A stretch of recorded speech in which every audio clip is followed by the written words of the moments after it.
Madame, Messieurs, bonjour. Vous le savez peut-être, le ministre de la Justice et Garde des Sceaux, Constant Moutamba, a annoncé la saisie de tous les biens, donc maison de l'ancien journaliste Perrault Loara, qui est donc exilé jusqu'à présent. Nous allons devoir en parler dans cette émission avec Monsieur Nikez Kibelbel, lui qui est d'ailleurs comme les consultants directs de notre média Web Information TV. Il est chercheur, il est également journaliste. Bonjour Nikez. Bonjour chers confrères, merci de m'avoir associé à ces débats.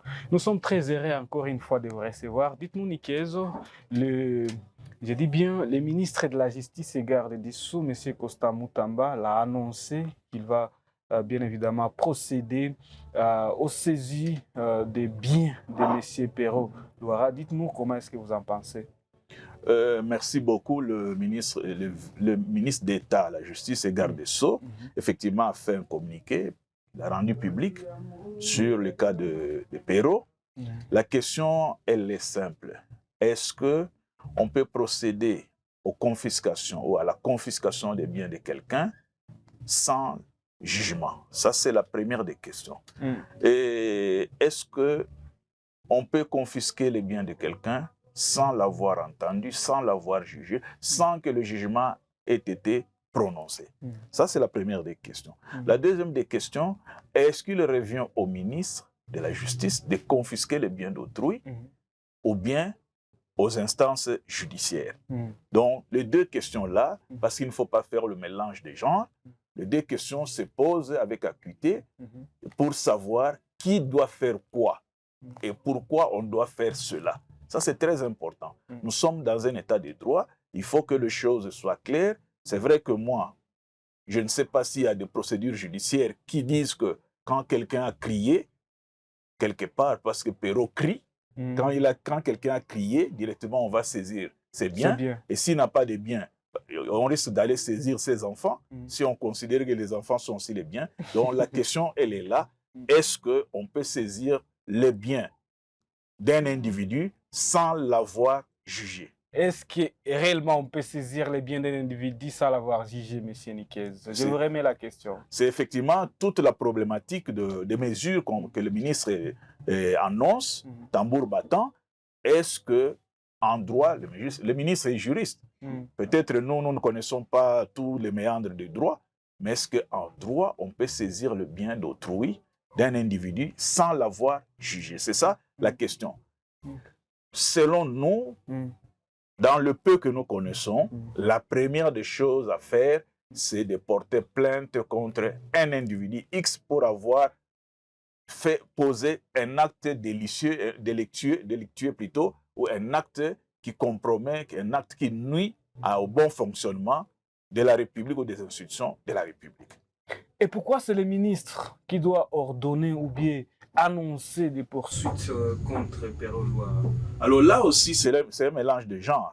Parce que le magistrat, que nous appelons généralement le procureur de la République, a pour mission, entre autres, la recherche des infractions. Donc le rôle du magistrat, debout, dont le procureur, c'est la recherche des infractions. Même quand il passe, quand il arrive chez vous, s'il trouve une infraction, s'il trouve un fait qui est considéré comme une infraction, il peut prendre. Donc c'est le magistrat qui doit rechercher des infractions. Donc c'est le magistrat qui doit déterminer si les vociférations, les déclarations de Perrault constituent une infraction suivant le code pénal ou le droit congolais. Et à ce moment-là, le magistrat peut lancer une action. N'empêche que n'importe qui peut aussi signaler au magistrat une infraction. Ça, c'est dit aussi.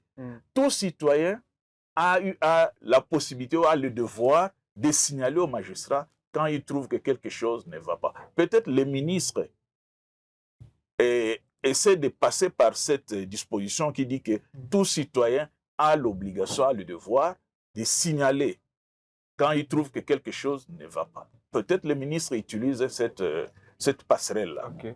Alors, quel danger représente M. Perrault Loara sur la République démocratique du Congo? Alors, c'est ça le vrai problème. Pourquoi doit-on faire confiance ou doit-on donner de l'importance aux déclarations de Perrault, alors que dans l'ensemble, ce sont des injures. Bien sûr, si on prend l'aspect injure, l'injure est une infraction punissable par le code pénal congolais. Si on prend ça, c'est les injures, on peut suivre. Mais les déclarations sur les réseaux sociaux de Perrault, on n'en a pas besoin. Parce que toutes ces déclarations qui sont entourées de diffamations, d'injures, il faut oublier cela. Il faut simplement... Parce que lorsque on fait cas à cela, on lui donne de l'importance. On lui donne de l'importance. Vous savez, comme on dit, on n'est pas obligé, un homme normal n'est pas obligé de lire tous les livres du monde. Comme un homme normal n'est pas obligé de suivre toutes les radios du monde. Un homme normal n'est pas obligé de suivre toutes les télévisions du monde. Un homme normal n'est pas obligé de lire tous les journaux. Il y a des journaux pro, il y a des journaux contre. Et dans TikTok, dans tout ce que vous voulez, dans les réseaux sociaux, un homme normal n'est pas obligé de suivre toutes les vidéos qu'on prend. Malheureusement, les Congolais suivent toutes les vidéos. Alors, quand vous suivez toutes les vidéos, vous vous retrouvez effectivement pris dans le piège d'une certaine communication. Vous êtes comme quelqu'un qui est tombé dans le piège, vous ne savez pas, parce que chaque matin, c'est devenu comme une religion. Vous devez d'abord ouvrir les réseaux sociaux pour voir est-ce comment injurier ou pas injurier. Non, je pense que Perrault, là où il est, il fait ce qu'il fait, il estime que ce qu'il fait est bon. Je dis que tout ce qu'il fait, c'est plein d'allégations mensongères, c'est plein d'injures, c'est de la diffamation, mais une république qui se respecte ne doit pas aller monter tous les magistrats, surtout que Perrault ne vit pas au Congo. Perrault ne vit plus au Congo, donc, et Perrault ne présente pas ou ne représente pas un réel danger sur le bon fonctionnement ou la bonne marche des institutions du pays. Perrault est un ancien journaliste de Digital Congo FM. Dites-nous, plusieurs personnes sont en train de le soupçonner étant derrière les M23. Est-ce qu'on peut dire que le ministre aussi a considéré ces rumeurs comme étant vraies? Alors, Perrault est adulte. L'infraction est individuelle. Si Perrault agit au nom de M23, le ministre peut avoir beaucoup plus d'éléments que nous, mais jusque-là, Perrault n'a pas réclamé ou déclaré son appartenance au M23. Mais posons-nous la question. Nous connaissons les M23, nous connaissons des gens comme le colonel Makenga. Est-ce qu'il injurie? Est-ce qu'il faut nécessairement injurier? C'est ça aussi le problème. Est-ce que, à supposer qu'il appartient, il fait partie du M23, est-ce que le M23 lui a donné une autorisation d'injurier? Parce que ce qu'il fait là, ça dépasse tout entendement. Des injures qui vont jusqu'à la bassesse. Donc, moi je pense que son appartenance avérée, c'est-à-dire vraie ou fausse, au M23, ne lui donne pas le pouvoir d'injurier les gens, d'entrer dans la vie privée des gens. Non, il ne peut pas se dire « je suis rebelle et comme rebelle, je dois injurier ». Non, parce que si demain on l'arrête, il ne peut pas dire « non, on m'a arrêté comme politicien ». Il n'y a aucune loi qui autorise aux politiciens d'injurier les gens. Non. Donc, ce qu'il fait là, il le fait de façon individuelle. Parce que nulle part, même s'il appartenait au M23, il ne peut pas nous brandir une lettre où le M23 lui demande d'injurier les autres. D'abord, en tant qu'humain, en tant que personne qui a une morale, qui a une moralité, l'injure n'est pas commode. Et surtout quand on entre dans la vie privée. Ce n'est pas commode. Donc, on ne peut pas encourager les injures de Perrault. Comme je dis, l'État ne doit pas aussi faire, ne doit pas donner l'impression qu'il lui accorde beaucoup d'importance pour rien. Dites-nous, monsieur Nikeski Belbel, Perrault, il était chez Digital Congo FM. Dites-nous, aujourd'hui, est-ce qu'il peut se réclamer le droit d'être journaliste avec tout ce qu'il fait? Bon, je ne veux pas entrer dans des détails. Le journaliste est régi par un code d'éthique et de déontologie. Et dans le code d'éthique et de déontologie, nulle part on accorde le droit ou le devoir des journalistes, parce que le code d'éthique et de déontologie régit les journalistes sur 2 points. Il y a les devoirs et les droits. Et nulle part, on demande. D'ailleurs, il y a un des articles qui insiste sur la vie privée. des gens. C'est l'article 13. L'article 13, ben voilà, merci. L'article 13 insiste sur la vie privée des gens. Le respect de la vie Le privée. respect de la vie privée. L'article 1, il parle des faits. Le journaliste donne des faits vérifiés, même si ça peut lui coûter la vie. Il donne des faits vérifiés. Est-ce qu'une injure est un fait vérifié? Non. Et même si dans l'injure, il y a la vérité, pourquoi d'abord partir de l'injure? Dénoncer. La dénonciation ne signifie pas nécessairement l'injure. Donc, un journaliste ne peut pas faire ce que Perrault fait. Parce que le journaliste est régi par le code d'éthique et de déontologie. Et aussi, il y a la Constitution. Il y a les lois du pays. Vous savez, le journaliste est jugé sur base du code pénal congolais, notamment dans les articles 74, 75, 76 et 78. Ces articles-là parlent des sanctions pénales. L'injure constitue une sanction pénale. La diffamation, une sanction pénale. Donc, l'atteinte à la vie privée, tout cela, c'est jugé dans le code pénal congolais. Et donc, tout journaliste est tenu à respecter la vie privée des gens. Et donc, ce qu'il fait là n'a rien à voir de journaliste. Dans le cas d'espèce, Perrault Louara est déjà poursuivi parce que quand on annonce déjà la saisie de ses biens, ça veut dire qu'il est poursuivi par la justice. Est-ce que les journalistes en danger et toutes les organisations pour la défense des journalistes peuvent vraiment intervenir sur son cas? Alors, il y a deux niveaux dans votre question. D'abord, il n'est pas poursuivi. C'est la justice qui poursuit, ce n'est pas les ministres. Ce sont les cours et tribunaux qui poursuivent. Si les cours et tribunaux émettent un mandat, à ce moment-là, nous disons Perrault est poursuivi. Donc, jusque-là, jusqu'à preuve du contraire, c'est une déclaration d'intention du ministre. Et le ministre peut ordonner quand même. Mais c'est ça, ce que j'ai dit, c'est une déclaration d'intention. Il demande qu'on poursuive, qu'on saisisse. Mais le juge, le magistrat, ne vient pas seulement parce que le ministre a demandé qu'on saisisse, puis il saisit. Il doit entrer dans la procédure judiciaire. Qu'est-ce que la procédure judiciaire? C'est une invitation. Vous êtes invité au parquet. Si vous ne répondez pas à l'invitation, peut-être la première, la deuxième, la troisième, on fait un mandat d'amener ou mandat d'arrêt provisoire qu'on appelle MAP. On vous MAP. Et ainsi de suite, la procédure commence. Donc le ministre a posé un problème, quitte au magistrat maintenant, parce que le magistrat ne doit pas faire tout ce que le ministre demande. Le magistrat a aussi un code d'éthique et de conduite. Alors, ça c'est un des deux. Perrault n'est plus journaliste.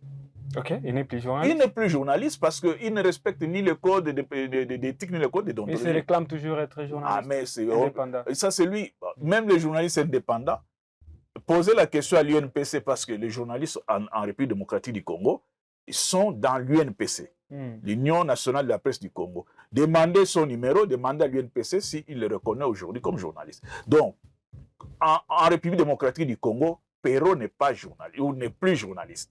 Vous voyez, peut-être il est journaliste dans le code français ou belge, ainsi de suite, mais en République démocratique du Congo, Perrault n'est plus journaliste.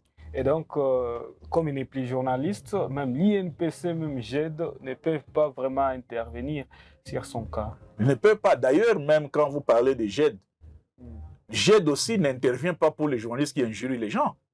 Parce que qu'est-ce que GED demande? GED demande aux journalistes de respecter l'éthique et la déontologie. Bon, si un journaliste... Et puis, l'infraction, quand vous la causez, vous la commettez. Vous la commettez dans l'exercice de vos fonctions. Alors, quelle est la fonction, quelles sont les fonctions de Perrault aujourd'hui? C'est ça. Donc, n'importe qui peut prendre... Il informe aussi, non? Mais n'importe qui peut informer. Les TikTokers, ils informent. Ce n'est pas qu'ils sont des journalistes. Ceux qui sont dans Facebook, ceux qui sont dans... C'est pas... Le fait de monter une vidéo ne fait pas de vous un journaliste. Le journaliste, il fait la collecte, il fait le traitement et la diffusion. C'est ça. Est-ce que dans l'injure, il y a la collecte, le traitement? Non. C'est une diffusion. Ce sont des propagations. Propagation des fausses nouvelles, propagation des injures, propagation de la rumeur. En fait, C'est ça ce qu'ils font. Ils ne font pas du journalisme comme un traitement de l'information. Est-ce que vraiment ça valait la peine que le ministre annonce la saisie de ces biens? Mais nous revenons au point de départ.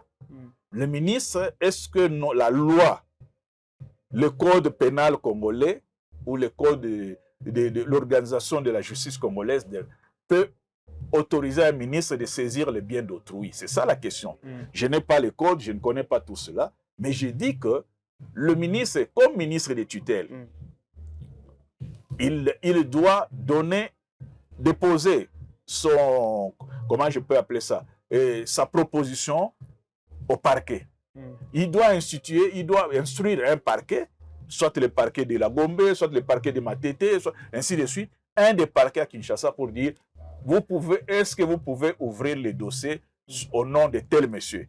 Lorsque le parquet va envoyer des inspecteurs judiciaires pour réunir tous les éléments possibles, si le parquet estime qu'il n'y a pas assez d'éléments, ils vont classer l'affaire sans suite. Est-ce légal aussi cette mesure de saisir les biens d'autrui? Mais c'est pourquoi j'ai dit que la saisine, ou la saisie, plutôt la saisie, pas la saisine, la saisie de biens, c'est une décision qui relève de la justice. Que ce soit la justice civile, c'est-à-dire le cours des tribunaux, les magistrats civils, ou la justice militaire. On connaît des gens à l'époque, quelqu'un comme Koudiakou Banza, qui était auditeur général de FRDC, des FAZ, Forces armées aéroises. Après un jugement, on a saisi tous ces biens. Mais après que 3, je pense, de 10 ans ou 15 ans, on a remis les biens. Donc, le ministre fait une déclaration politique, mais la déclaration politique ne peut trouver son fondement juridique que lorsque les magistrats actionnent tous les mécanismes pour arriver à un procès, à une condamnation. Ah, ok, là je comprends très bien. Alors, monsieur Niquez, dans les cas d'espèce, comment est-ce que ces dossiers devraient commencer? Et ça devrait commencer d'abord par la procédure judiciaire, donc on la poursuit en justice et puis la saisie, ou bien ça devrait commencer comme le ministre l'a fait? Non, le ministre a fait une déclaration politique. Aujourd'hui, il demande, parce qu'il est le ministre de la tutelle, il demande au parquet, d'abord, de recenser les biens. Parce qu'à quel moment un bien, une maison peut vous appartenir? Si tous les documents montrent que ça, c'est à vous. Parce que vous pouvez mettre la maison au nom de votre oncle. Si vous mettez au nom de votre oncle, ce n'est pas votre bien, c'est le bien de votre oncle. Donc d'abord, il faut répertorier. C'est ça, il faut mener des enquêtes. On mène des enquêtes pour arriver à recenser tous les biens de M. X. Parce qu'il y a des gens qui n'ont même pas de biens. Bon, ne pas avoir de biens, c'est un peu trop dire. Il peut avoir comme bien un vélo, il peut avoir comme bien juste son poste téléviseur. Donc, on recense tous les biens. Alors, la justice amorce toute la procédure, convocation, tout ce que vous voulez. Et si vous ne répondez pas, on peut vous condamner par contumace. Et après la condamnation, puisque vous n'êtes pas au Congo, la justice congolaise peut voir si on peut chercher l'extradition. Combien de biens a-t-on répertorié? Ah, mais ça, je ne sais pas. Nous avons lu les communiqués comme vous. Nous ne savons pas si Perrault a des biens, quel genre de biens. Est-ce que ces biens-là, ce sont des biens de valeur? Ça, nous ne savons pas. Bon, le ministre peut être mieux informé parce que le ministre, officiellement et logiquement, ne peut pas parler en l'air. Peut-être on a déjà recensé les biens et c'est pourquoi le ministre demande la saisie. Mais la saisie ne peut passer que par la justice. Pourquoi ne pas commencer par d'abord juger M. Perrault et puis par la suite la saisie? Mais c'est ce que nous souhaitons.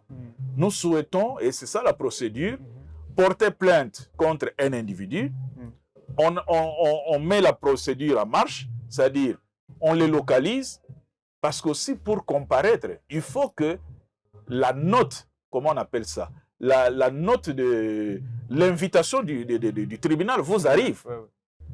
Nous, on vient de voir dans le dossier de Matata Pogno, la Cour constitutionnelle a remis le dossier à 1 mois de Boukangalonzo. Pourquoi? Simplement parce que l'extrait de l'huissier ne leur était pas parvenu à temps. Parce que si vous n'avez pas accusé réception, ou votre domestique, ou je ne sais pas, votre frère n'a pas accusé réception, cela signifie que vous n'êtes pas au courant. Et si c'est par les réseaux sociaux que vous apprenez, les réseaux sociaux ne sont pas Vraiment une instance, ne sont pas un bon canal, ne sont pas une instance habilitée à informer. Parce que lorsqu'on on dépose un dossier, on dépose une plainte, vous êtes obligé d'accuser réception.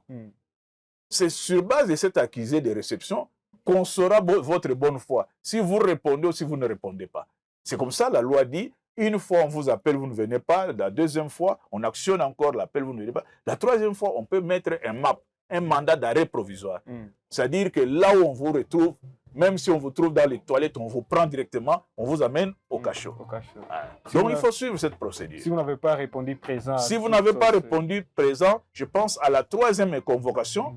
D'abord, c'est une invitation, convocation, et puis si vous ne répondez pas, à la troisième, c'est un MAP. Un mandat d'arrêt provisoire.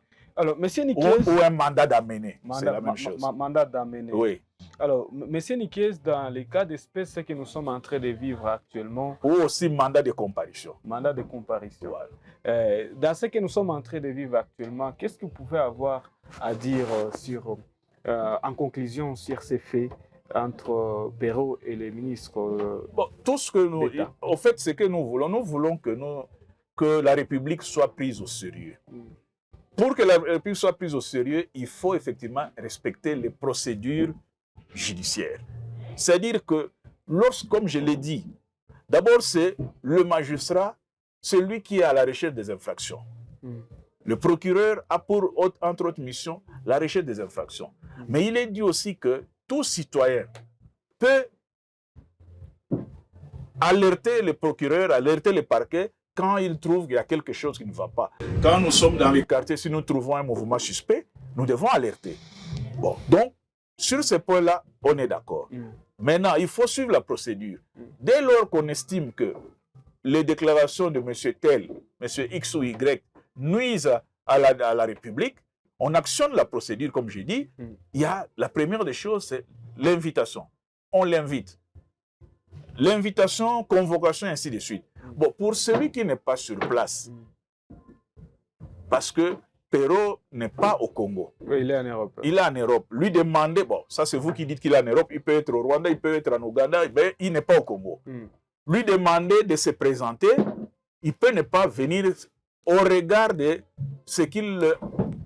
son appréciation sur la bonne marche du pays. Donc il ne vient pas. Alors lorsqu'il ne vient pas, on peut le condamner, on actionne le jugement et on le condamne par contumace. Alors lorsqu'il est condamné, la condamnation peut être suivie de la confiscation de tous ses biens.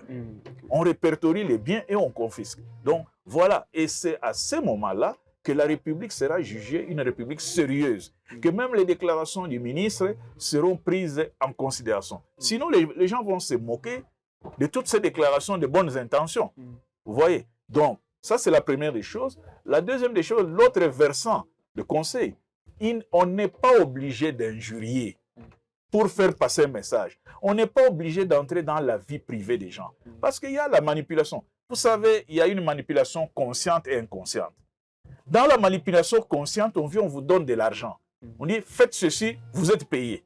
Dans la manipulation inconsciente, on vient vous dire, bon, voilà, nous devons récupérer le pouvoir. Parce que, qu'est-ce qui se passe?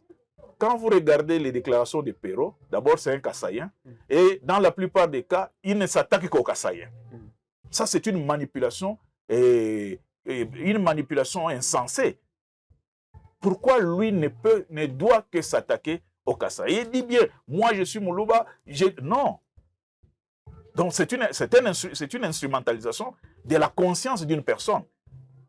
Moi, il ne suffit pas que je me présente, je donne mon ethnie pour m'attaquer, pour donner plus de valeur à mes déclarations contre X. Parce qu'en tant qu'Africains, si nous sommes d'une même communauté ethnique, les vieux peuvent nous réconcilier. Et pourquoi aller sortir les bêtises, entre guillemets, sur la place publique en vous vantant que moi, je suis de telle communauté, je vous dis non.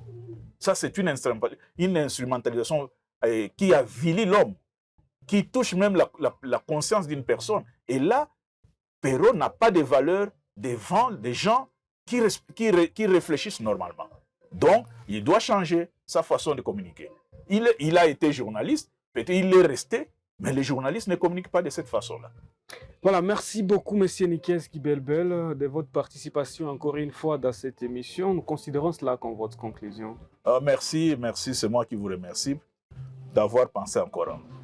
Madame, Monsieur, nous sommes à la fin de cette émission. Merci de nous avoir suivis. Si vous avez aimé, dites merci à Nikes Kibelbel, lui qui a développé ses réflexions sur la question du ministre d'État de la Justice, égard des Sceaux, Monsieur Constant Moutamba. Madame, Monsieur, merci et surtout abonnez-vous sur notre chaîne WAB Info Télévision, mais aussi partagez, likez et commentez toutes nos productions. À tous et à chacun, au revoir.